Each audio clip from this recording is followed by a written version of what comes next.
Fala pessoal, então continuando em nosso módulo de especialidades. Sou o Pedro Pérez, estou aqui com o Dr. Gabriel Montezuma, que é nefrologista assistente da EPM Unifesp e também coordenador aí do Nefropapers, que a gente vai conversar um pouquinho mais no final sobre o que é essa plataforma aí maravilhosa de educação médica. Isso aí, pessoal.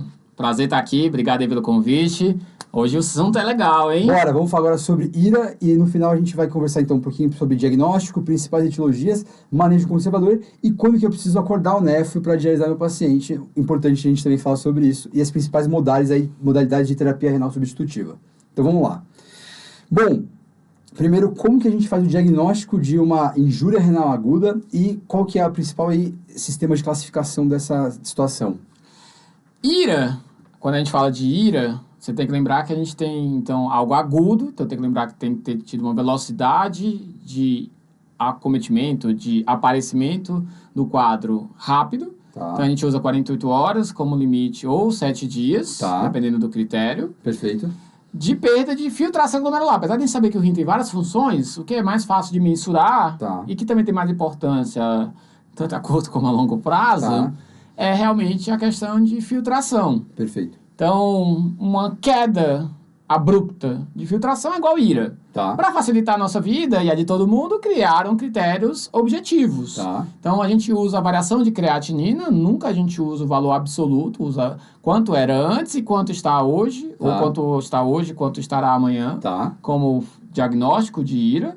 E diurese, porque a creatinina a gente sabe que é um marcador tardio. A creatinina ela se difunde muito fácil por todo o tecido, por todo onde tem água, né? 60% da gente é água. Então, como pode demorar até 24, 48 horas para subir, depois de estar estabelecida a IRA, eu não posso perder tanto tempo, senão não melhora o paciente, senão não reverto logo a causa, eu vou atrás também da diurese. Perfeito. Então, duas formas de dar o diagnóstico, muita gente tem as duas formas ao mesmo tempo. Creatinina, então 0,3 mg por decilitro ou mais de aumento, então era 1 a creatinina hoje, amanhã ou até depois de amanhã, né, 48 horas, então 0,3 a gente usa em 48 horas para dar o diagnóstico de IRA, ou se aumenta 50% em relação ao basal, então chegou com 1 e foi para até 1,5, 1,7, 1,8 em até 7 dias. Então agudo para a gente ou é 48 horas 0,3 ou é 50% do basal, 1,5 vezes, se quiser facilitar, em até 7 dias. Só, eu sei que às vezes fica confuso, mas se o paciente aumentou 50% em 10 dias, em 15 dias, também é uma doença. Não é talvez uma IRA por critério, mas algo tá errado, né? Tá muito errado. O cara foi de 2 para 3 de creatinina, para 3,5 em 10 dias, em 20 dias. Tá muito errado. Então, cuidado, para vocês também falarem assim, não é IRA, então fica tranquilo. Então, hoje em dia tem também uma nomenclatura que a gente chama de doença renal aguda, que é até 90 dias esse mesmo critério. Legal, interessante. Acima de 90 crônico, mas aí é outra história. Uma outra coisa importante que você comentou da creatinina basal. O que é creatinina basal? E mais importante, porque às vezes eu não tenho esse valor. Como é que eu faço nessa situação? Muito bem lembrado. Então, a maioria dos pacientes que chegam no pronto-socorro, que estão lá sépticos, que estão lá desidratados, né, que tem uma IRA, eu não faço ideia de quanto é a creatinina deles. A gente ainda tem um viés, que como a gente trabalha no Unifesp, tem um ambulatório muito grande. Então, a gente já consegue puxar, né, muitas vezes. Né? É muito frequente que o paciente que apareça lá, ele já seja acompanhado em algum ambulatório. Então, teoricamente, o critério de creatina basal é o que eu acabei de falar. Tem que ter 7 dias ou 48 horas para eu chamar de IRA. O problema é que, normalmente, ele já chega com insulto e aquela creatina que ele chega já é uma creatina alterada. Então, a gente permite que, dentro de um paciente estável clinicamente, sem nenhum tipo de intercorrência, uma creatina ambulatorial em 3 meses, a menor das creatinas, se tiver várias, é o que a gente chama de basal. Perfeito. Normalmente está ausente. Então, às vezes, esse diagnóstico é retrospectivo. Então, eu vejo em um mês que ele está internado, qual foi a menor creatinina. Às vezes, eu só tenho de 1 ano atrás, mas era um menino que não tinha comorbidades, que não teve nenhuma intercorrência.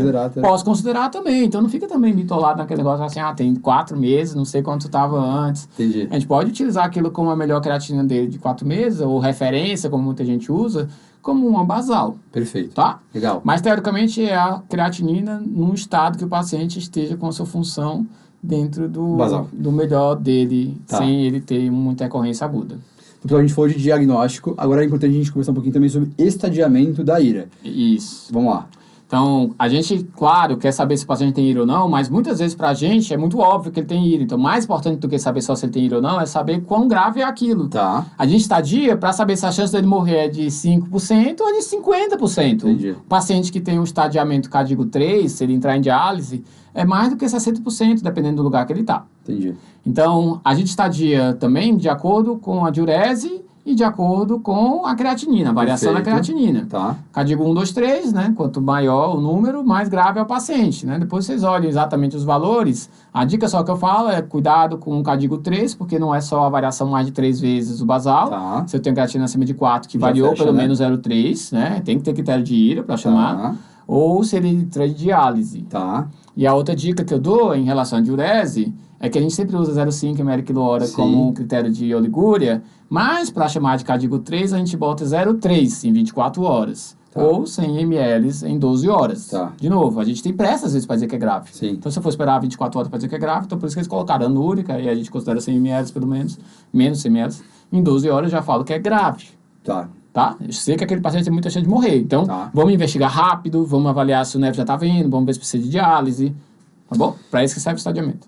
Uma coisa que a gente, acho que deveria até ter falado na introdução, mas que vale a pena falar, da importância da IRA, é uma ficção aí muito comum, né, nos pacientes de terapia intensiva e que vai ter consequências extremamente deletérias, né, porque a função renal num paciente que está criticamente doente é muito importante, né, manejo de ácido básico. Sim, são os órgãos mais importantes do corpo. Órgão nobre, né? Órgão nobre junto não, são os mais são os mais importantes, né? Então, e assim, eu acho que é importante também trazer que é um órgão muito sensível, né?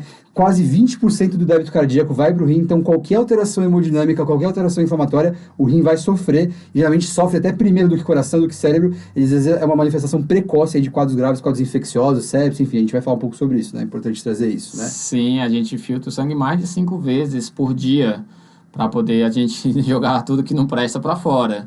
Então, a IRA em ambiente de UTI tem uma prevalência que pode chegar até 40%, 50%, dependendo do estudo. Desses, muitas vezes, tem 20%, 30% da UTI que está em diálise, né? Lá no Hospital São Paulo, às vezes, até mais do que isso. E a gente sabe também que em enfermaria ou em hospital em geral pode chegar a 5% a 10%. Então, é muita gente que tem IRA. E realmente, como eu já comentei, a chance de mortalidade, se é uma IRA grave, uma IRA que está em diálise, é mais 60% nos países subdesenvolvidos, principalmente no SUS. Então, é um paciente que eu preciso estar ali de olho nele, porque ele é muito grave. Sim. Eu pergunto, a primeira coisa que eu pergunto pro pessoal quando está passando um caso assim, UTI, é quanto está a creatinina? Se está normal, eu falo assim, talvez não esteja tão grave. Sim. Mas é uma verdade, qualquer paciente grave, invariavelmente, vai acabar voando com IRA em algum momento, né, na internação. É muito prevalente. Às vezes é uma coisa muito aguda e ele morre antes, mas se deu tempo, a creatina vai subir. Se deu tempo, vai subir. Tá.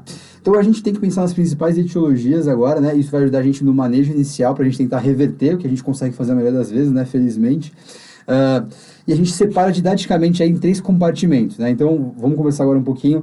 A gente vai pensar sempre em pré-renal, renal e pós-renal. Vamos começar falando aí de pré-renal. O que a gente tem de importante quando eu vou pensar numa IRA pré-renal? Quando a gente fala de IRA, né? No tratamento a gente vai falar daqui a pouco, mas se eu não descubro a causa, não adianta nada. Dialisar faz ele não morrer imediatamente, né, de pecalme, por exemplo, mas eu não reverto a causa. Então, a IRA é uma síndrome. E essa síndrome precisa de ser identificada a causa para poder melhorar. Então, a gente, didaticamente, para tentar facilitar, principalmente para o não especialista, a gente separa em o que acontece antes do rim como causa de IRA, o que acontece depois do rim como causa de IRA e o que acontece dentro do rim. Pré-renal é a mais frequente. Então, metade dos pacientes tem desidratação, hipovolemia, choque como causa, né? Sim, chegou pouco sangue no rim, o rim sofre, aumenta a creatinina. Então, a primeira coisa que eu penso é se ele pode ter um pré-renal, quando chega um paciente com IRA. Internado, hospitalizado, né? O paciente estava lá em UTI, 7 dias, teve um infarto e acabou depois evoluindo com uma IRA, esse é o paciente que é sepse primeiro e depois pré-renal. Tá. Se eu penso em pós-renal, eu vou pensar em qualquer obstrução do trato urinário. Então, pode ser bexiga, né? Pode ser, por exemplo, um paciente com um câncer de bexiga, um coágulo. Pode ser próstata, né? Comum, na uretra, que é super frequente. Sim. Pode ser os dois ureter. Um ureter só, se o outro rim está funcionando, não é para dar IRA. Sim. Teoricamente, se ele está funcionando normalmente, né? 100%, digamos assim.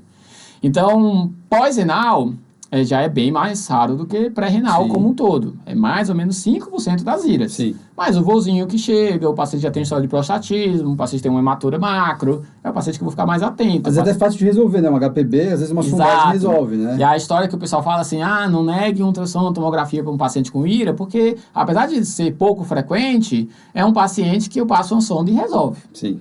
Certo? Tá. Quando a gente fala de intrarrenal, aí eu gosto de diferenciar das causas de NTA e as causas não relacionadas a NTA. Tá. Tem 200 causas, depois quando vocês forem ver lá no capítulo a gente fala várias. Tá. Mas as causas de NTA, normalmente a gente coloca causas isquêmicas ou relacionadas com pré-renal. Tá. Então, o paciente chegou com pré-renal, só que foi tão intensa a pré-renal, ou era um rim já tão ruim, que era um crônico, que o túbulo morreu. Entendi. Então não adianta mais hidratar. Eu até hidrato para ver se reverte, mas ele não respondeu. Então eu não posso mais chamar de pré-renal. Entendi. O início daquele mecanismo era pré-renal, mas depois o túbulo morreu, não é mais pré-renal. A gente chama isso de NTA isquêmica. Pode ser também por conta de choque, né? Aí eu não consigo chamar de pré-renal porque era um choque. De qualquer forma, NTA pode ser dividida por uma causa pré-renal ou isquêmica e causa tóxica. Então o clássico é nefrotoxicidade por drogas. Então, aí a lista é gigantesca, Nossa, né? Policina, fotericina, aminoglicosídeo, tenofovir, aciclovir, etc. Ou rabdomiólise, mioglobina, né? Mas é muito mais raro, né? Então, normalmente, pensa em NTA, pensa em paciente com choque por volemia, ou pensa em paciente com drogas que podem estar fazendo mal. Tá? Perfeito. E sepse. Então, importantíssimo. Nem sempre o paciente com sepse está chocado, nem sempre o paciente está hipovolêmico. Ele tem uma causa inflamatória, não só sepse, pós-operatório, que tem SIRS, pancreatite, que tem SIRS. Então, causa inflamatória pode causar NTA também. Perfeito. Tá? Então, pensando em epidemiologia, sepse, toxicidade por drogas e pré-renal são as 3 principais, tá? Dessas, então, 2 são renais e 1 pré-renal. Perfeito. Saindo agora de NTA, indo para o resto das doenças parenquimatosas, que não tem doença do túbulo propriamente dito, aí a gente vai lembrar de nefrite intersticial aguda, vai lembrar de glomerulonefrites, vai lembrar principalmente rapidamente progressiva, vai lembrar de microangiopatia trombótica. Perfeito. Mas aí são causas mais rápidas, rindomieloma. Sim. Aí depende um pouco do contexto clínico, né? O que o paciente tem de antecedente, se eu já descobri a causa já na história ou não, para a gente pensar em investigar também de uma forma mais aprofundada, né? Mas as etiologias a gente divide normalmente desse jeito. Eu acho que a ideia principal nesse momento não é nem da gente talvez decorar todas, claro, tem que saber as mais frequentes, mas é de você imaginar o processo da perfusão, da função renal e da posição da sua cabeça para te ajudar a lembrar das causas naquela história clínica. Eu acho que o principal objetivo dessa conversa é esse. E claro, quanto mais etiologia você conhecer, mais chance você tem de chegar no diagnóstico, mas principalmente aí as mais frequentes, né? A dica também que a gente dá é que muitas vezes o paciente tem mais de uma, que é o paciente que chegou com hipovolemia, mas com sepse juntos, depois usou um nefrotóxico, aí entra um contraste no meio, às vezes já tem uma doença cardíaca de base, um hepatopato de base, então também não se satisfaça só por ter achado uma causa, tá? Lembre pelo menos dessas 3. Sim. Tóxico, sepse e hipovolemia, muito porque comum, aí você já vai pegar 90% das causas de IRA, tá? Não é isso, aí talvez o nefro vai te ajudar. Sim. E lembrar que, assim, nesse momento, a história é muito importante, né? Pra gente conseguir delimitar a exposição a medicamento, quadro insulto infeccioso, alguma coisa para hipovolemia. Então, por exemplo, o paciente tem alguma coisa na história que me leva para desidratação. Poxa, vou pensar em pré-renal. A gente tem aí, até coisas assim mais exóticas, né? Que aí são menos infrequentes, mas que também levam muito para algumas etiologias. Então, o paciente, por exemplo, que está com um rash depois de medicamento. Poxa, talvez seja uma mania. Ou um paciente que fez um procedimento invasivo arterial e está com o dedo azul, a trembolismo renal. A gente traz, assim, só para vocês começarem a conhecer que são informações valiosas. Então, assim, faça o exame físico do paciente. Não adianta só olhar no laboratório. Essa é a mensagem que eu queria passar, né? Quando a gente está pensando em IRA, não é só para ficar lá olhando o gás e o eletrólito, também tem que olhar, é muito importante, mas... primeiro, ver se ele vai morrer por causa daquilo. Não vai morrer por causa daquilo, aí você investiga. Se não dialisa, pronto, é isso, basicamente. Não, se não faz as 2 coisas. Dialisa primeiro e trata a causa depois. E eu acho que nesse momento, eu acho que vale muito a pena também trazer, a gente já conversou na nossa discussão de eletrólito, né? Que o POCUS ajuda a gente bastante também, né? Porque ele consegue afastar, de certa forma, né?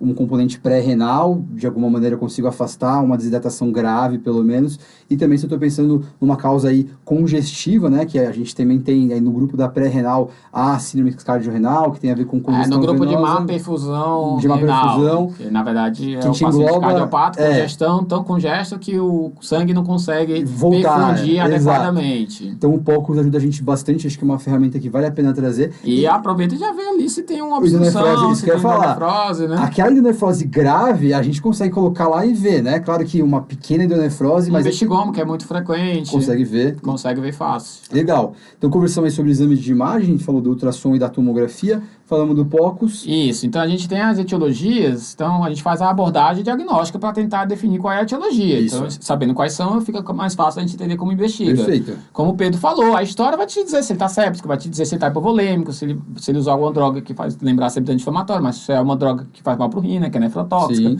A história já vai me dar muita dica. Muito. Então, 95% das vezes, a história vai dizer por que o paciente está com ira. Os casos que a história não diz, o paciente chegou rebaixado, não sei o que está acontecendo. Na dúvida é sepse, mas se não for sepse, você vai lá e faz uma urina. A urina vai me dar dica se tem leucocitúria. Pode ser uma infecção urinária, claro, mas pode ser uma nefrite intersticial aguda, pode ser arterioembolismo se for depois de contraste. Sim. Pode ser um glomerulonefrite, então vou ver se tem hematúria e proteinúria junto.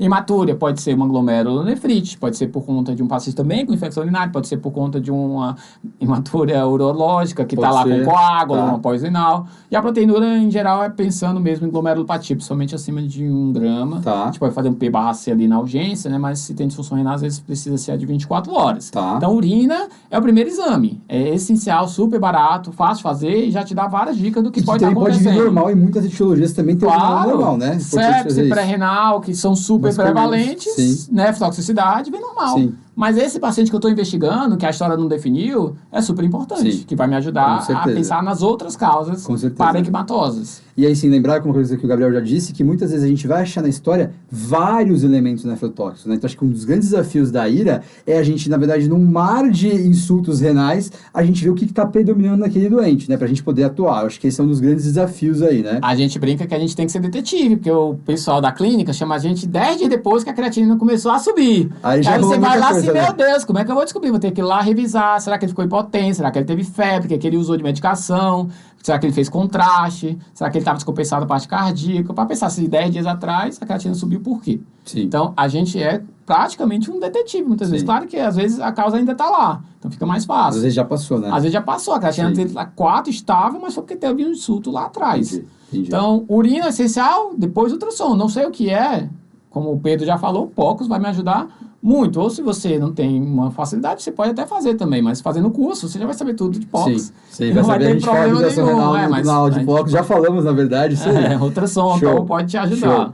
E se você tem outra causa que você não definiu só pela urina pelo ultrassom, a gente complementa, como eu já estava falando, um cálcio, um CPK, às vezes fundo de olho porque é uma acelerada maligna, uma microangiopatia trombótica, às vezes esquizócito, plaqueta, aí depende da etiologia. Começa, né, o céu é o limite. O céu é o limite, vai guiado, claro, para o que você tem de suspeitas, pelo que viu na urina, pelo que tem de história, para a gente tentar definir a etiologia e, em último caso, inclusive, a biópsia renal. É isso que eu ia dizer, né? A gente lembrar que o último passo, mas que raramente vai ser necessário, assim, do ponto de vista estatístico, numa UTI, a gente pedir uma biópsia para uma IRA, né? Mesmo em enfermaria, é muito difícil, a não ser que já esteja na história parecendo que seja uma glomerulopatia e é mais frequente. Mas esse caso que eu não identifiquei a causa, ou que eu achei que era sepse, o paciente foi tratado, ele melhorou da sepse, mesmo assim o rim não recuperou, e eu estou ali atento, será que ele tem outra causa? E aí a gente pode entrar com uma biópsia, porque pode ter sido uma sepse que virou uma anemia, pode ter sido uma sepse que virou uma glomerulonefrite associada à infecção. Não é frequente, mas se você pega os casos que eles biopsiaram, 20% vem NIA. NIA é 1%. Entendi. Mas quando eu biopsio, que é raro, 20%. 20%. Então, esse caso que eu estou investigando é um caso que pode ser que precise de biópsia. Então, a gente entender isso, quais são os exames iniciais, e aí os exames complementares, dependendo da suspeita clínica, vão ter vários, céu limite, como a gente falou, e a biópsia só para alguns casos aí seletos. A gente trouxe uma tabelinha das principais glomerulopatias, mas acho que isso é uma aula à parte, nem vou entrar nessa seada nesse momento. Mas o que eu queria conversar com você, que eu acho que é importante, é que muitas vezes na prática é difícil da gente diferenciar pré-renal de NTA. Que são as duas causas mais comuns, né? E que a pré-renal geralmente tem uma boa resposta aí à volemia, inclusive isso talvez seja o padrão ouro para a gente diferenciar, mas isso é um diagnóstico retrospectivo, né? Vou ter que primeiro expandir para depois ver daqui a 2 dias se funcionou. Então, seria assim, como a gente raciocina elementos da história e de exames complementares para fazer essa diferenciação? Primeira coisa, eu vou ter essa dúvida quando a história me induz a pensar em hipovolemia. Só que pode ser que o túbulo já tenha morrido ou não, para separar de pré-renal ou NTA.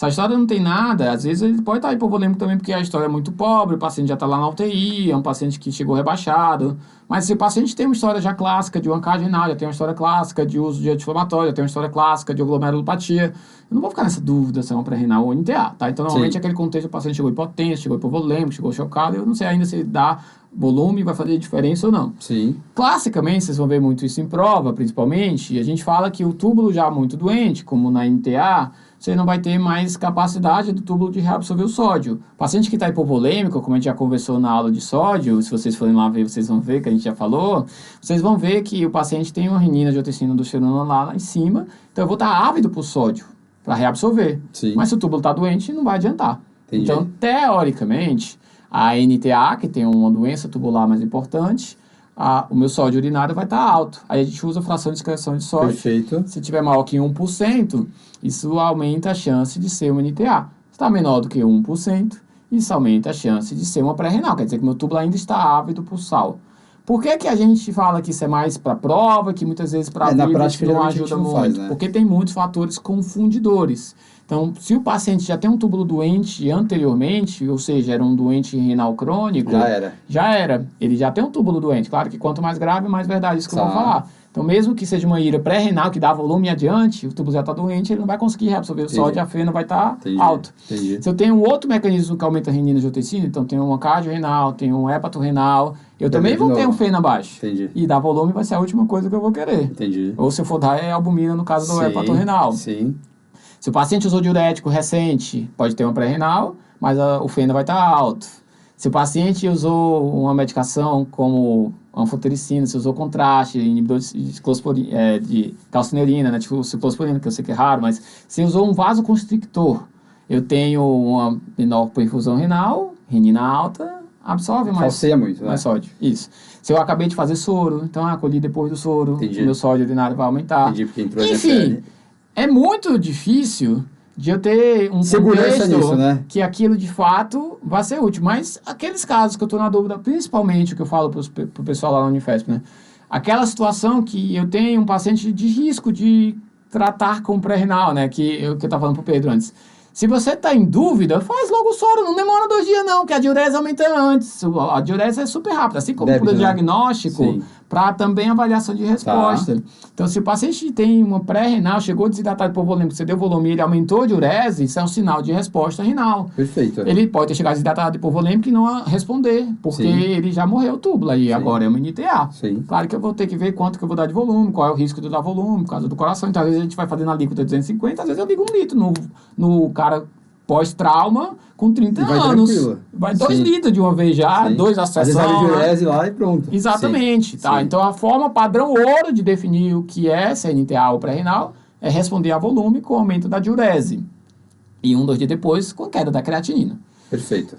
Outra coisa que eu falo, que se fala, né, mais do que eu falo, né, que se tem em artigos, é se você tiver, como no seu laboratório, né, sinceramente aqui no Brasil a gente não tem esse hábito, é avaliar o sedimento urinário. Então, se o túbulo está morrendo muito, está cheio de célula ali no meu sedimento. Então, tem os cilindros granulosos, os cilindros celulares. Ajuda aí, né? De células de tubular, né? Célula hemácia e leucócito não conta. Pensando em NTA. Então, tem até alguns scores que avaliam de acordo com a quantidade de cilindros, se o paciente tem NTA ou não. Na prática no Brasil, nunca vi isso. Nunca vi, mas eu, quando rodei lá em San Diego, eles faziam, não de rotina, mas os casos que eu não sabia se é dialisar ou não, porque tem score, inclusive, se tem muito ali, o túbulo está muito doente, não vai melhorar rápido, mas a chance de precisar de diálise. Então, seria quase um teste de estresse de furosemida, que aí entra mais pra frente. Então, seria uma outra forma. Tem trabalhos, inclusive, comparando com o FENA, mostrando ser mais preciso. Interessante. Isso. Agora, eu vou falar uma coisa popular que alguns clínicos gostam, mas a nefro odeia. Relação ureia-creatinina acima de 40. Olha... Vamos falar sobre isso. Porque, assim, legal, o FENA é bonito, mas é difícil de calcular e tal. O cara pega lá o ureia-creatinina, divide, deu acima de 40 e tal. Isso aqui deve ser pré-renal. Eu sei, vamos falar um pouco sobre isso, porque é importante o pessoal saber que tem muita coisa que pode falsear isso. Então, assim, cuidado com isso. É porque eu vejo na prática, muita gente usa isso, né? Mas eu acho que a acurácia é bem limitada. Conversa um pouco com a gente assim, sobre isso. Olha, qual é a ideia? Se eu tenho um túbulo funcionante, parecido com a FENA, né? Eu vou estar lá o túbulo ávido por sódio, e junto com o sódio, eu vou absorver água, vou absorver fósforo, vou absorver potássio, inclusive, no túbulo proximal, vou absorver ureia. Entendi. E aí, se eu tô com uma pré-renal, o túbulo funciona, eu tô lá desidratado hipovolêmico, absorvi muita ureia, a ureia tá desproporcionalmente mais alta do que a creatinina. Daí esse número mágico, 40 vezes a creatinina. Sim. O problema é que a gente sabe que eu posso ter outros motivos para ter essa descorrelação, como você estava comentando. Então, se eu estou usando diurético, eu também vou estimular a reabsorção do túbulo proximal. Se eu tenho um paciente que usa corticoide, a ureia vai subir por outros mecanismos, por catabolismo, sangramento de trato gastrointestinal. Sim. Se eu tenho um paciente sarcopênico, a creatinina, na verdade, vai estar até aumentou por causa que eu tenho uma IRA, mas não aumentou tanto quanto aumentaria se eu tivesse muita massa muscular. Então, tem outros fatores também que confundem. Ah, posso usar? Posso, mas garanto para vocês vão ter muito mais certeza do diagnóstico pela história clínica, que falou que ele estava lá desidratado porque estava com diarreia, do que por isso, do que porque você viu que a correlação estava alta. Aqueles pacientes têm correlação muito alta, normalmente a história já me contou 1000 vezes que era um mecanismo inicial de pré-renal. Pode até ser que eu faça volume, que também a ureia estaria nesse começo alta, ainda desproporcional, porque a ureia não vai cair de uma vez. Sim. E acaba que eu comecei com pré-renal, fiz volume e não adiantou. Pode ser que tenha começado com pré-renal e volume trial. Tá. Então, pessoal, acho que a gente trouxe aí, né, a diferenciação desses principais, como a gente tem várias peças nesse quebra-cabeça, claro, a história eu acho que é o principal, isso. E a gente, claro, pode se apoiar um pouco e a gente vai corroborando os achados, né? Se eu ficar em dúvida, eu posso fazer o padrão ouro, que vai ser o teste de expansão, principalmente no paciente que não teria aí um efeito, uma grande chance de efeito deletério ao volume. Isso. Se o paciente tiver essa grande chance, aí a gente vai ponderar caso a caso. Acho que essa é a principal mensagem, né? Ou faz uma pequena alíquota, né? Ou a gente acaba, se for uma urgência, indo para diálise. Tá. Vamos agora discutir um caso clínico de IRA. Lembra o nosso paciente que chegou intoxicação por êxtase, sem comorbidade, teve uma crise convulsiva na ambulância, enquanto ele estava chegando, o pessoal não sabia do sódio, ainda não conseguiram dosar o sódio, ele foi dentalizado e ficou com ferritoína aí nos primeiros dias da internação, até o pessoal conseguir entender melhor e ver que foi só o sódio mesmo. Ele ficou sendo investigado, então fez tomografia, coletou líquor, enfim. Normalizou depois de não sei quantos dias o sódio. Resolveu o sódio, ficou tudo ok. E aí, depois dessa observação, dessa internação com esses exames complementares que durou uma semana, no 8º dia, quando ele estava quase indo de alta, ele começou com um quadro de lesões cutâneas difusas, um racha, um exantema difuso, febre importante, e ele começou a diminuir o débito urinário. E aí o pessoal falou, ixi, tem alguma coisa aqui que não tá legal. Além disso, também começou a ter um pouco de desconforto respiratório, náusea, não ficou muito legal. Nos exames complementares da rotina daquele dia, o pessoal tinha até pedido um exame bem econômico naquele primeiro momento, que era só exame de rotina mesmo. Ele veio com um HB de 11, um leuco de 16.000, com aumento de eosinófilo, né, 1.500 eosinófilos, e plaqueta de 59.000. Sódio de 134, potássio de 6, uma create de 3,6 e uma ureia de 100. Então, era um paciente que, lembra, a gente tinha na entrada dele uma create normal. E aí, num período aí super curto, de mais ou menos uma semana, a gente vê um aumento importante aí nas últimas 24, 48 horas, essa create foi para 3,6. Então, tem aí uma IRA. O que a gente raciocina nesse caso? Como que eu começo a jogar aí essa história que tem tanta coisa acontecendo? Só uma coisa, né? O Pedro quis facilitar a nossa vida, né? Normalmente, o diagnóstico de NIA, que é onde ele quer chegar, não é um diagnóstico que vem tão rico assim de dados, com racha, com eosinofilia, com a fenitoína, que é uma das causas que a gente sabe que dá DRES, que pode dar anemia, tá? Normalmente é aquela piora da função que você nem sabe o que é uma piora mais lenta, tá? Mas dentro do contexto aí ficou bem claro que é anemia. Mas o que a gente pensa normalmente? Então, esse caso é um caso que a gente chama de ir hospitalar. Ele chegou com função normal, passou dias com função normal, e depois piorou. Então, nitidamente, foi alguma coisa que aconteceu dentro do hospital. Então, a gente foge um pouquinho daquele pré-renal, como eu tinha comentado, como mais prevalente, e vai para sepse como principal. Metade, mais ou menos, dependendo do estudo, é sepse. Então, claro que agora aqui está meio desenhado já para um outro contexto de outra etiologia, mas tem uma piora da função, está internado mais de 3, 4 dias, primeira coisa que eu penso é, será que pode ser sepse? Vou colher culturas, será que tem um foco pulmonar? Será que vale a pena fazer uma urinocultura? Será que tem algum outro foco muito claro? Primeira coisa. Segunda coisa, drogas, nefrotoxicidade. Então, eu vou olhar a prescrição inteira, item por item. Será que a fenitoína é nefrotóxica diretamente? Será que ele está com IECA-BRAE anti-inflamatório? Parece incrível, mas algumas pessoas deixam lá anti-inflamatório como analgésico durante a internação. Será que ele estava com dose alta de diurético? Será que ele estava com antibiótico para tratar alguma infecção que é nefrotóxico, como a mica, poli, vanco, anfo, se for antifúngico? Então, não falta nefrotóxico. Então, sepse, reviso a prescrição, mas também, apesar de não ser mais prevalente, vou pensar também em pré-renal, isquemia, choque. Então, vou avaliar se ele está fazendo hipotensão, vou avaliar se ele está mal perfundido, para tentar identificar a causa, né? Como a gente já conversou no começo da aula, sempre pensar na história, no quadro clínico, para a gente tentar definir a etiologia. Nesse caso que a gente não identificou nada dessas três, que são sempre as mais prevalentes, aí a gente vai tentar explorar o que a gente está tendo especificamente para aquele paciente. Então, nesse quadro, já desenhou mais claro que parece mesmo mania, né? Que tem a tríade clássica. Sim. Tem rash, febre e tem eosinofilia, no contexto de IRA. Sim. Então, o primeiro caso que eu vou pensar, com certeza, é realmente NIA. Como eu falei, isso não é o que normalmente esse foi mais fácil, vai. Tá bom. A tríade clássica é descrito que está em menos de 10% das NIAs. Tá. A tríade toda, né? A eosinofilia, mais ou menos 40%, 50%. Tá. Rash, mais ou menos 20%, 30%. E febre, menos de 30%. Tá. Então, as três juntas, normalmente, não estão presentes. Tá. Se eu não soubesse já pelo contexto que pode ser NIA, começa urina, ultrassom... E aí eu vou ver no contexto, se eu faço dependendo da urina, tudo também, aquilo que eu já comentei. Beleza. Né? Aí eu vou ver se encaixa com cálcio, CPK, esquizócito, por exemplo, poderia ser CPK, um rápido biópsia, por tanta confusão que ele teve. Perfeito. Então, tudo depende da investigação de como está a história e a biópsia. Tá. Lembrar, nesse caso, que é uma exceção, porque ele tinha creatinina de base, mas se ele chega com creatina de 3, a história também me ajuda a diferenciar se é uma IRA ou uma DRC. A maioria das vezes, o paciente com IRA como sepsis pré-renal como causa, eles vão chegar com um quadro clínico agudo, com poucos dias de sintomas, vão chegar rebaixados, vão chegar hipotensos, vão chegar mais graves. O paciente crônico, que chega com mesmo 3, 4 de creatinina, é um paciente que chega muito bem, chega sem sintomas, às vezes foi encaminhado do médico dele, do ambulatório, porque descobriram aquela creatinina. Tá. A história é fundamental. Se a história não me dá dicas, o ultrassom pode ajudar, então o ultrassom com menos de 10 centímetros, na maioria das pessoas, não é normal. Tá. Se tem mais de 60 anos, ou se é uma mulher muito baixinha, pode ser normal, 9,5, 9 centímetros do comprimento renal, tá, pessoal? Do tamanho, né? Isso, exatamente. Beleza. O maior distância, o maior diâmetro do rim. Isso. Tá. Se você tem um ultrassom normal, não descarta, tá? Mas um rim pequeno, na maioria dos pacientes, é muito bom para dizer que ele já era um crônico anteriormente, apesar de poder ser um crônico que agudizou. Mas ele já tinha uma função alterada de base pelo menos estágio 4. Tá. Ou um PTH maior do que 180, principalmente. Tá. Seria a dica que a gente dá. Mas história, na maioria das vezes, vai já definir. Tá. Isso.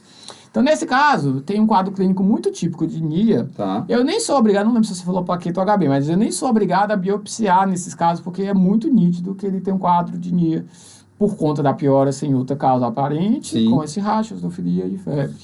Então, esse caso a gente pode até esperar para fazer a biópsia só se realmente não for um quadro esperado, que não melhorar com a suspensão da fenitoína. A gente não vai falar de tratamento de NIA agora, mas a confirmação do diagnóstico é com biópsia. Então, se é um quadro não tão rico ou se ele não está evoluindo adequadamente, sempre fazer a biópsia se não for contraindicado por plaquetopenia, sangramento, alguma coisa que contraindica. Mas lembrar que muitas vezes só a história vai resolver nesse caso com a história tão rica. Se o paciente tiver uma evolução compatível, a gente não precisaria da biópsia, né? A biópsia poderia ser descartável num quadro clínico tão rico que não é o frequente, muito raro. Tá. Normalmente a gente precisa da biópsia para confirmar. E que para a maioria das causas de IRA, que a gente trouxe aqui um caso de NIA, mas a gente não vai usar a biópsia, queria trazer isso assim, a biópsia é uma situação de exceção que o nefrologista vai indicar em certos contextos de algumas causas que são passíveis de tratamento e precisa de investigação, né? Isso, principalmente pensando em NIA ou glomerulopatia, mas que nem sempre vai ter um quadro tão rico que vai dizer já obviamente que é. Então, qualquer IRA que não se esclarece, como eu falei, já nessa aula, 20% das biópsias vem NIA. Perfeito. É super prevalente, 20%. Dentre os biopsiados, né? Sim. Exatamente. Sim. Dos que eu vi que eu não sabia o que era. Sim. Então, se eu não sei o que é, a NIA começa a ser uma causa muito importante. Entendi. E uma porcentagem veio também glomerulopatia. Aqui, às vezes, tem lá proteinúria, hematoma, tem tudo que tem glomerulopatia. Não vou dizer que não tinha uma causa aparente. Mas, entendi. Aí eles acabam incluindo também nos trabalhos de biópsia. Entendi. Mas acho que essa é a ideia, a gente olhar esse caso, claro, é um caso que grita aí por NIA, mas a gente lembrar que, pode ser uma sepse, se esse paciente está desidratado, enfim, todo esse raciocínio, falando dos principais exames, e agora a gente vai progredir, na verdade, então que exames que eu precisaria coletar para esse paciente agora, e disso a gente vai para o manejo geral do paciente com IRA. Porque a minha pergunta nesse momento, eu acho, né, a gente como clínico bom, tudo bem, talvez eu precise chamar o nefro para investigar, eventualmente indicar uma biópsia, tudo bem. Mas o que é uma urgência? Será que esse paciente, eu estou pensando em dialisar ele nesse momento com esses exames? O que eu preciso pedir de exame? Como é que eu raciocínio isso? Então, primeiro a gente vai falar um pouco de manejo conservador da ira. Então, o que eu consigo resolver sem diálise? E quando que eu olho e falo, olha, eu preciso indicar terapia renal substitutiva, porque não está tendo como manejar esse paciente mais de maneira conservadora. Só antes de falar do tratamento, quando eu vou pensar em chamar o nefro, quando eu não sei o que está acontecendo. Chegou o paciente séptico com pior da função, falou assim, estranho seria se não tivesse piorado. Sim. Chegou o paciente com 10 dias de diarreia, vozinho sem beber água, com piora da função, estranho seria se não tivesse piorado. Hidratei, respondeu? Eu já sei o que é, já estou tratando, já está melhorando. Não precisa do nefro. Se ele não tiver uma emergência dialítica, não precisa do nefro. Tá. Quando a gente vai falar de conduta, de manejo, a gente divide em 2 grandes polos em relação à ira. Tá. Primeira coisa, ele vai morrer da ira hoje, nas próximas horas? Tá. Ele tem uma emergência dialítica? Ele tem uma causa que reverte com diálise de morte? Tá. Tem. Já até sei a causa, mas a minha prioridade é salvá-lo, né? Tá. Deixar ele vivo para dar tempo de reverter a causa. Tá. Então, ele tem hipercalemia que não respondeu com medidas clínicas, ele tem hipervolemia que não respondeu com diurético terapia, ele tem acidose metabólica com risco de morte, normalmente é pH menor do que 7,2. Não é aquele BIC de 10 que esteja com pH de 7,33, ele até pode morrer, mas porque é uma sepse, não porque está com acidose. Sim. Ou ele tem uma intoxicação por lítio, por metformina, né, com acidose lática normalmente, por álcoois, né, com etileno glicol, por lítio, metformina, por beta-bloqueador, atenolol. Então, tem várias causas. Não é tudo a medicação, infelizmente, que sai na diálise. Sim. Tem várias causas de intoxicação que a diálise consegue retirar, que seria indicado fazer para melhorar o quadro do paciente. Tá. Então, casos que têm, obviamente, normalmente manifestações graves. Tá. Salicilato. Então, tem várias causas que têm manifestações graves que a diálise resolve. Tá. Hipervolemia e uremia. Então, hipervolemia, acidose, hipercalemia, intoxicações e uremia. Acho que uremia já dá até bastante dúvida, lembrando que tudo que a gente falou, então, são, por exemplo, é uma acidose refratária e grave. Eu tentei primeiro um manejo conservador, que a gente vai mencionar um pouquinho, mas eu cheguei numa situação em que eu esgotei. Então, por exemplo, eu tenho uma acidose, mas não dá para fazer BIC, ou porque o paciente está hipervolêmico, anúrico, ou tem um distúrbio de sódio ou cálcio proibitivo. Aí a gente fecha isso como um distúrbio grave e refratário, aí realmente vai ser a diálise. A ureia às vezes gera dúvida, o pessoal pergunta assim, tem algum valor de ureia que vai indicar a diálise do paciente agudo, uma diálise de emergência, né? Ou não, é uma coisa pelos quadros clínicos de uremia. Fala um pouco sobre isso pra gente, assim, como que a gente raciocina a indicação por ureia? Uremia é um quadro sindrômico, não tem relação com o valor de ureia, teoricamente. É lógico, a maioria dos pacientes que tem uremia tem ureias altas. Quanto mais alta a ureia, maior a chance dele ter sintomas relacionados com disfunção renal. Não diretamente com a ureia. Do mesmo jeito a creatinina. Então, eu poderia chamar de creatininemia. E por algum motivo, em algum momento, eles chamaram de uremia. Não é o caso aqui, não é o objetivo, mas a ureia não causa a maioria dos sintomas de uremia. Diretamente. Então, ela é um sinal de disfunção renal, assim como a creatinina. Então, assim como a creatinina, quanto maior a chance de ter uremia. Mas não é obrigatório que o paciente com 300 de ureia tenha sintomas, do mesmo jeito que o paciente que tem 100 de ureia pode ter sintoma de uremia. Entendi. A gente trata, então, quando tem sintomas. Não tem um valor de ureia que indique diálise. Agora, claro, a creatina está de 10, tem taxa de tração de 3. Eu não tenho uma causa reversível. Eu tenho um paciente que nem tem outras urgências, mas você está vendo que não é uma causa, que não é uma pós-renal que eu passo a sonda rápido, uma pré-renal que eu hidrato e melhora. Indica a diálise. Não tem porque você esperar 3, 4 dias. Você vai esperar ele sangrar para indicar, ele rebaixar para indicar. É claro que se eu tenho uma causa que é reversível, eu vou esperar. Mas se não tem, a gente vê, espera um dia, vê para onde vai, mas acaba, de qualquer forma, já dialisando, se você já descartou as causas rapidamente reversíveis. Isso é uma dica de vida, né? Mas, teoricamente, a indicação mesmo, se for na sua prova, é quando você tem sintoma de uremia. Vai ser, normalmente, náusea, vômito, pode ter rebaixamento de principalmente sintomas importantes, né? Pericardite, plaquetopenia, disfunção plaquetária, né? Com sangramento. Que não é uma coagulopatia, um TTPA, um TAP alargado, né? Aí seria a indicação mais precisa, de fato, de diálise. Emergenciar essa diálise. Exato. Né? Exatamente. Perfeito. Então, aí, fala. Não, eu ia falar. Então, Espectro, urgência dialítica. Tá. Não tem. Ou tem, já tratei. Tá. Espectro, tratamento da ira. Tá. Aí o tratamento da ira, eu preciso saber a causa. Tá. Porque é um síndrome. Se é uma cardia renal, eu vou dar diurético, e às vezes vasodilatar, fazer abdobuta. Sim. Se é uma pré-renal, vou dar soro. Sim. Então, se eu dou soro para cardio renal, Problema. é um problema. Sim. Se eu dou furo para pré-renal, Também problema. é um super problema. Sim. Então, pelo amor de Deus, a gente vê, infelizmente, em alguns lugares, tipo, a creatina subiu, faz um soro.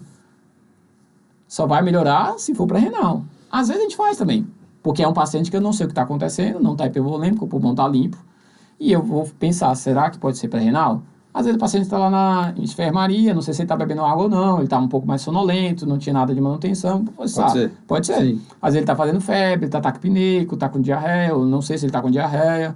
Tem casos que eu não estou conseguindo avaliar direito. Às vezes a gente faz uma prova, vê se ele não tem risco do soro, né? Lembrando que soro é uma medicação que tem um risco efeitos alto. Colaterais. Tem efeitos colaterais, né? Claro que tudo depende da dose, depende do paciente. Sim. Não é uma coisa inerte. Sim. Então, se eu vi que ele não tem risco, eu posso fazer uma prova e ver se responde. Sim. Isso não é errado. O que é errado é eu saber que ele tem uma causa que não responde com soro e sair com soro. Entendi.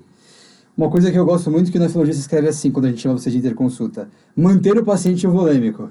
E simples assim, né? Simples assim. Eu acho que talvez, como a gente conversou na aula de focos e de choque, eu acho que é um dos principais desafios da medicina intensiva é você falar, não, esse paciente está euvolêmico, né? Tem um parâmetro que te fala, esse paciente está euvolêmico. Então, assim, eu acho que é o que o Gabriel falou da gente deixar o paciente euvolêmico no contexto clínico apropriado, né? Que o nefrologista só manda a gente fazer, vai embora e a gente resolve. Assim, tô brincando, mas é um desafio isso, tá? Parece simples, mas isso é muito relevante. Claro, se na minha história clínica tem uma coisa gritante, o cara é um IC, tá aí demasiado, ganhou 15 quilos do peso basal, tudo bem. O cara tem uma diarreia, tá francamente lá desidratado, tudo bem, mas às vezes a gente fica no meio do caminho, é difícil, até porque, como a gente já falou, muitas vezes eu tenho várias causas de ira sobrepostas. A gente está acompanhando um paciente com queimadura de 50%, que tem uma albumina de 3,5, tá, que nem é tão baixo, mas ele é um menino de 40 anos. Para ele talvez seja mais baixo, né? Super edemaciado, porque tá, tipo, com permeabilidade capilar no teto, né? Recebendo ali 8 litros de volume, perdendo muito pela pele, com febre 39 o tempo inteiro.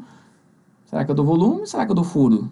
Difícil. Muito difícil. Ele fecha 5 litros positivo e pelos cálculos de perda insensível ele tá negativo.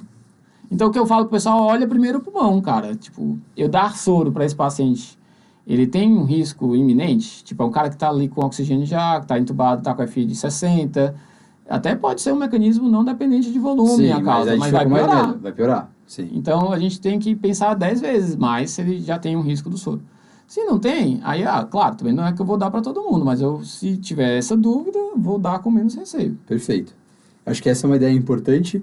Outra coisa importante também é a gente não causar mais problema. Então, poxa, eu vou prescrever mais nefrotóxico para um paciente que já está com uma ira, né? Claro que assim, o cara chocou, preciso colocar poliamica, sorry, vou ter que pôr. Mas assim, sempre que possível da gente optar por opções de drogas e fármacos, né? Menos nefrotóxicos, acho também importante, que é a segunda coisa que vem escrita na IC da nefro, né?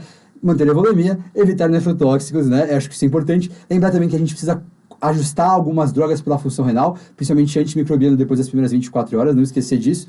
Lembrar também que tem alguns fármacos, como por exemplo alguns opioides, gabapentina, que às vezes eles se acumulam, né, no paciente que tem disfunção renal, então eu também preciso usar doses menores, né, posso levar a efeitos Eles não são nefrotóxicos, mas têm toxicidade para outros sistemas, né, nesse caso principalmente o sistema nervoso central.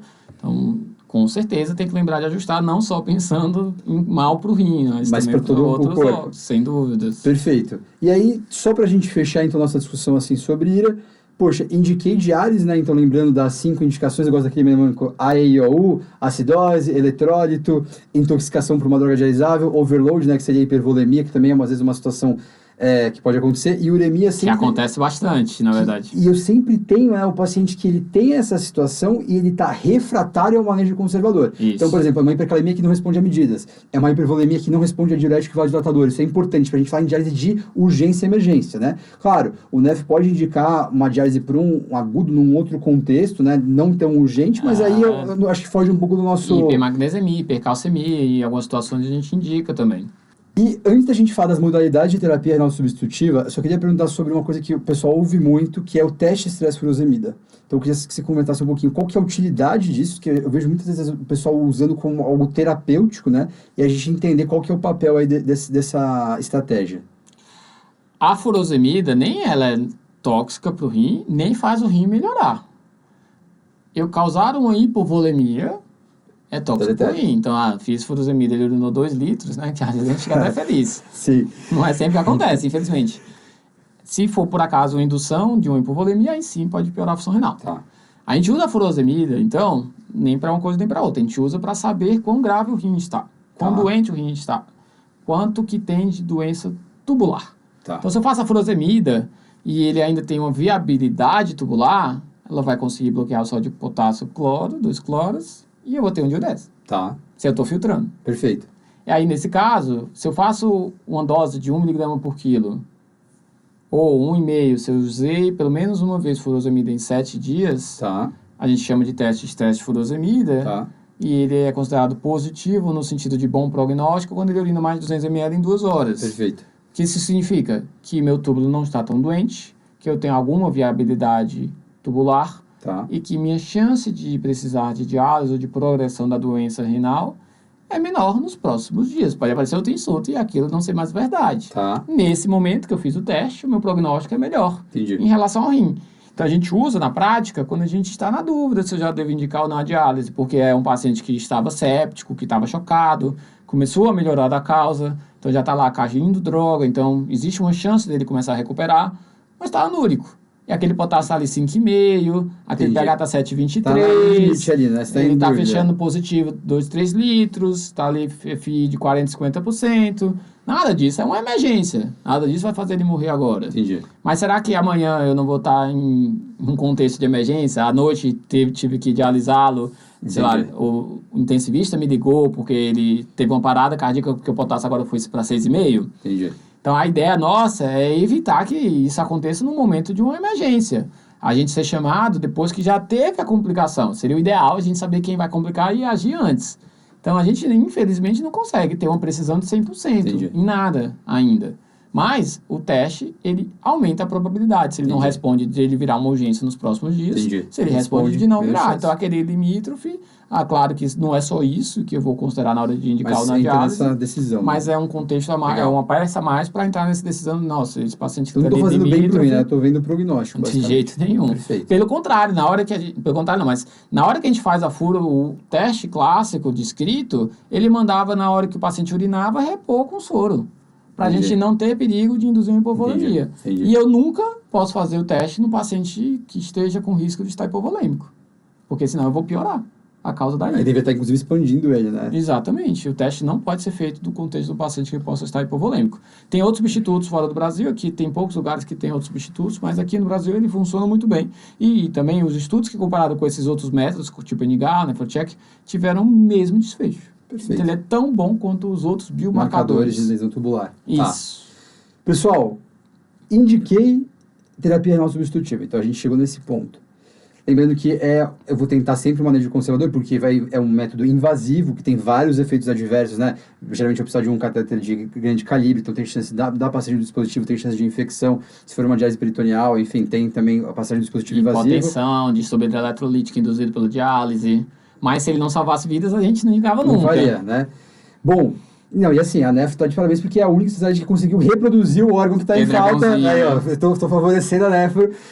A minha dúvida é a seguinte: quais são as principais estratégias, né? Assim, acho que a gente pode focar principalmente em hemodiálise, que não é uma regra, mas na grande, imensa maioria dos centros, né? O paciente agudo, ele até pode eventualmente ser feito com diálise peritoneal, mas a grande maioria das vezes vai ser hemodiálise. Então, vamos focar a nossa discussão aqui na hemodiálise e falar um pouquinho sobre os principais métodos de diálise, o que é diálise contínua, quais são as principais vantagens e desvantagens, de uma maneira, assim, resumida, só para o pessoal começar a se familiarizar um pouco com esses termos, assim.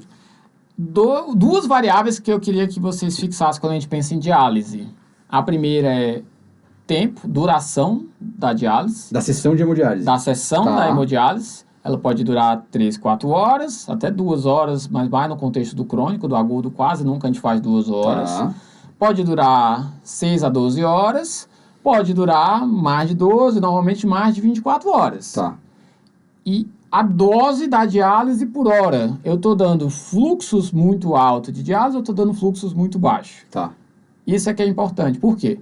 Porque se eu tenho uma emergência, o paciente está morrendo agora na minha frente por conta de uma doença que melhora com diálise, tipo hipercalemia, intoxicação, eu preciso de uma dose de diálise por hora muito alta. Entendi. Eu preciso salvá-lo agora.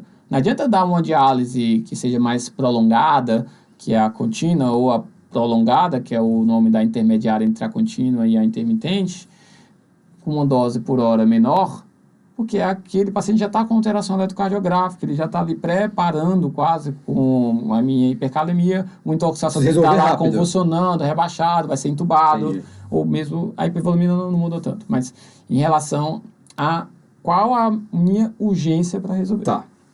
Em relação ao tempo, é muito útil quando a gente precisa tirar mais volume. Então, a gente sabe muito bem que o paciente que está ali com nora, o paciente que está ali já tendendo a hipotensão, que tem um lactato alto, se eu tento tirar 2 litros para ele fechar zerado, que normalmente vai ter que tentar tirar mais na UTI, Sim. em 4 horas ele tem muita chance de legal, né? instabilizar e nem conseguir tirar. Vou ter que dar soro porque ele estabilizou. Sim. Ou botar nora em 30, que é ruim também, muito ruim. Então, eu vou preferir métodos mais longos, Perfeito. que tem uma sessão mais longa. Tá. Então, na hora que eu penso nas indicações, então, eu tenho que ter isso levar isso em consideração. Então, se eu tenho um paciente com hipercalemia ou intoxicação grave, é indicado uma diálise de alta dose. Essa diálise de alta dose é a diálise intermitente. Perfeito. É a diálise mais curta. É curta com dose alta. Tá, que a vantagem é que eu diminuo rapidamente o que eu preciso nessa situação. Exatamente. Tá. O potássio despenca na primeira hora. Tá. Se tiver tudo indo bem. Sim. Por outro lado, se eu tirar muito rápido, se for o problema, tanto em volume quanto em relação a tirar muito rápido, por exemplo, ureia, que eu posso cair muito rápido minha osmolaridade sérica, eu vou pensar em fazer a estendida, prolongada ou a contínua, que é essa que dura... Hoje em dia, só para vocês saberem, a gente mudou a nomenclatura, a gente nada, a sociedade, para 12 horas já chama de contínua, né? A gente chamava 24 antigamente, a partir de 12 hoje em dia já chama de contínua. Então, se eu tiro muito rápido a ureia, cai a osmolaridade muito rápido, por causa da dose muito alta que eu estou dando, eu posso causar hipertensão intracraniana, igual a gente faz quando induz hiponatremia, que pode dar hipertensão intracraniana. Tá. Então, o paciente que é neurocrítico, que já tem um HSA, que já tem hipertensão intracraniana, eu indicar a diálise intermitente, que tem essa dose alta, né? O paciente pode ter uma herniação. Entendi. Tem trabalho com pique que vai de 20 para 80. Entendi. De pressão intracraniana. E ainda vai baixar a pressão arterial. Então, a PPC aí acabou, né? É o combo perfeito para você matar o paciente. Entendi. Então, seria uma indicação precisa de a gente fazer a diálise contínua. Tá. E se eu preciso tirar muito volume, porque eu sei que se ele já está instável, já está tendo hipotensão, ou mesmo que não esteja, se eu preciso tirar 4 ciclídeos porque está entrando 4 ciclídeos porque está com NPT, porque está com muita droga, a gente sabe que o risco de estabilizar em 4, 5 horas tirando tudo isso é muito grande. Então, seria também a outra indicação de diálise contínua. Instabilidade hemodinâmica, o risco de instabilidade e hipertensão intracraniana, tá? E a intermitente, a gente diga quando tem intoxicação grave, principalmente, né? Intoxicação não tão grave, a gente pode até fazer a outra que também vai baixar. Sim. O potássio está 6 e pouco, 6,3. Vai sem alteração eletrocardiográfica, se ele está instável, a gente vai começar a continuar. Tá bom. A prolongada é entre 6 e 12 horas, então é ali o meio termo, é a mesma máquina que a gente usa da intermitente. Perfeito, acho importante fazer a diferença das máquinas e da anticoagulação, isso é importante, né? De logística, né? Dos métodos. Então, tem a máquina que a gente usa para intermitente, que é uma máquina que a gente precisa normalmente conectar no que a gente chama de uma osmose portátil, que é para lavar a água, para a gente poder infundir no paciente com água ultra pura. Sim. Então, a gente usa normalmente um encanamento do próprio hospital com essa máquina que deixa a água pura. Tá. E aí a gente vai fazer essa diálise, para poder ela acontecer adequadamente, ela precisa normalmente de heparina, mas no agudo a gente nem sempre usa heparina, posso só ficar correndo um soro para ir lavando, digamos, o sangue, para não coagular o circuito, para não deixar ele concentrado dentro do circuito, para permitir que eu consiga prolongar a minha diálise. Tá. Quanto mais tempo dura a diálise, né, se está durando 6 horas, 8 horas, 10 horas, maior a chance de eu ter uma coagulação se eu não usar heparina. Tá. O problema é que o paciente crítico, ele normalmente tem uma coagulopatia, tá sangrando. A gente acaba muitas vezes preferindo o risco de perder o capilar, ficar trocando, que às vezes não vale a pena também, o hospital não consegue manter, do que o paciente sangrar. Tá. A diálise contínua, ela já vem com a bolsa pronta, com a água pura. Tá. E ela tem um método de anticoagulação diferente, que é o citrato. Eu posso usar heparina? Posso. Mas já tem vários trabalhos mostrando que tanto eu tenho mais eficiência para manter o capilar funcionando por mais tempo, com o citrato. O citrato gruda do cálcio, o cálcio é da cascata de coagulação, não coagula. Perfeito. E eu devolvo o cálcio para o paciente, para o cálcio do paciente não ficar baixo. Bonito. Então, é o que a gente chama de anticoagulação regional, né? Regional. Só dentro do capilar que não está coagulando. Sim. É lindo, maravilhoso. Bonito. Então, a gente tem uma eficiência maior e eu não estou submetendo o paciente a risco de sangrar. Se eu estou dando cálcio, como eu vou dar, ele não vai ter risco de sangrar. Então, aí, teoricamente, é o método que a gente usa. É um método que, se a gente recapitulou, então, se o paciente está instável ou tem uma chance de instabilizar ou tem alteração intracraniana, neurocrítico, vai ser preferido. E, na verdade, a diálise pode instabilizar qualquer paciente, né? Então, quando a gente fala risco de instabilizar, isso é X. Então, assim, eu vejo uma preferência, uma tendência de, exceto em situações de intoxicações ameaçadoras da vida ou hipercalemia ameaçadora da vida, naquele paciente que está meio limítrofe, o pessoal acaba preferindo, quando disponível, métodos contínuos, né? Tem um score que ele avalia lactato, se está maior do que 2 milimoles por litro, ele avalia PA sistólico, se está menor do que 100, e ele avalia tempo de perfusão, se está maior do que 3 segundos. Para definir isso, né? Um score que eles viram chance de fazer hipotensão na diálise intermitente, né? Se tinha 1 era tipo 25%, se tinha 2 era tipo 45%, se tinha 3 era tipo 80%. Entendi. Então, é o que a gente já sabe. Se o paciente tem qualquer sinal ali de uma perfusão, se está tendo hipotensão... Vai piorar mais ainda, né? Se eu não quero tirar volume, já tem chance de piorar. Se eu quero, então, nem se fala. E aí a desvantagem também da diálise contínua, além dessa maior tempo para remover, né? É uma questão também logística e de custo, né? Que infelizmente não está ainda muito disponível, é muito mais caro, né? Demanda um pessoal especializado porque tem que mexer nessa bomba de citrato, nessa bomba do cálcio, é muito bonito na teoria, mas na prática dá um trabalho, né? É importante vocês saberem disso também, tem uma questão logística e de custo, né? Também. Até uma coisa, se tem uma coisa boa que o Covid trouxe para a Nefro foi isso, porque até 2019, poucas capitais do Brasil tinha, mesmo em hospitais particulares. Hoje em dia, não vou dizer todas, claro, né? Mas quase todas têm já, talvez as menos ricas nem tanto, mas é muito mais comum, graças a Deus. Era uma falha muito grande a gente não ter em muitos lugares.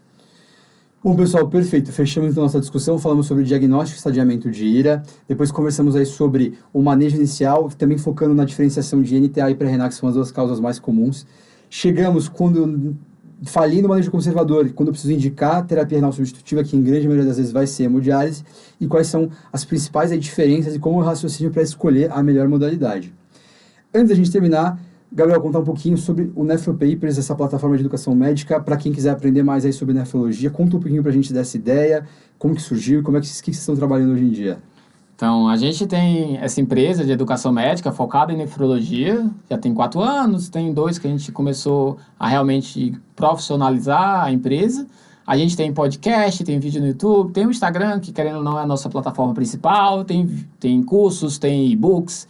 A nossa ideia é realmente a gente conseguir disseminar, divulgar a nefrologia, as doenças mais prevalentes ou mais importantes na nefrologia, tanto para o nefrologista que às vezes quer se atualizar, já não tem muito contato com o meio acadêmico e que quer se manter sempre, obviamente, sabendo das novidades. Na nefrologia, graças a Deus, a gente está vivendo uma era de ouro em relação a evidências, a estudos randomizados.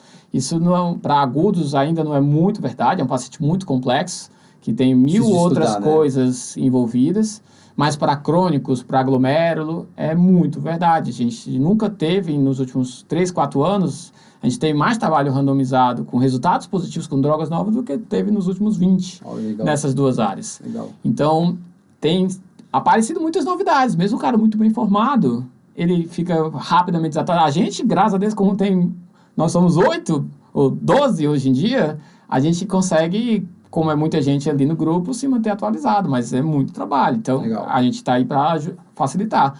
E DRC, IRA, ITU, litíase, pacientes com distúrbio eletrolítico, acidoses, alcaloses, o clínico, o intensivista, algumas dessas doenças, o cardio, o endócrino, o geriatra, todos vão precisar saber. Sim. Então, a gente também está aí para ajudar o não especialista a saber lidar com essas situações. E quem quiser, e a gente se encontra no @nefropapers, principalmente no Instagram, né? Mandem mensagem lá pra gente, a gente gosta muito de conversar lá. O pessoal manda muito caso pra gente tirar dúvida também. Legal. E a mesma coisa no podcast, no YouTube. E temos o site também, nefropapers.com.br. Pessoal, perfeito, é isso mesmo. Depois vejam as questões que a gente trouxe também sobre o tema e qualquer dúvida é só mandar pra gente. Gabriel, muito obrigado, acrescentou muito aí, foi um prazer. Valeu, obrigado gente. A você, Pedrão. Obrigado. Até mais, pessoal. Valeu.